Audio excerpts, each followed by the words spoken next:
সালাতে দোয়া কবুল হয়। সালাতে দোয়া কবুলের তিন জায়গা। একটা হচ্ছে তাকবীরে তাহরিমার পরে আমরা সানা পড়ি না, আমরা তো একটা পড়ি। আল্লাহর হাবিব সুন্নাহ এবং নফল নামাজে আরো পড়তেন সানা, ওই দোয়া কবুল হয়। দুই নম্বর জায়গা সালাতে সেজদায় পড়ে দোয়া করলে কবুল হয়। আকরাবু মা ইয়াকুনুল আবদু মির রাব্বিহি ওয়া হুয়া সাজিদ ফাকসিরু ফীহি দুআ। বান্দা যখন সেজদায় লুটিয়ে পড়ে, বান্দা আল্লাহর সবচেয়ে কাছে চলে যায়। তা কিন্তু বিশ্বনবী বলে, সেজদাটা তোমার রবের কুদরতি পায়ের উপরে পড়েছে। সেজদায় পড়ে দোয়া করেন। সালাম ফিরানোর আগে বিশ্বনবী দোয়া করতেন, লা ইউসাল্লিমান্না আহাদুকুম হাত্তা ইয়াতাআওয়াযা মিন আরবাআ।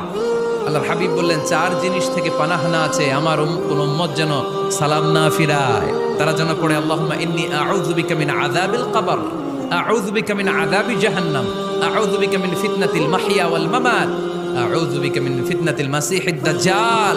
আল্লাহ কবরের আযাব থেকে বাঁচাও, আল্লাহ জাহান্নামের আগুন থেকে বাঁচাও, আল্লাহ জীবন মরণ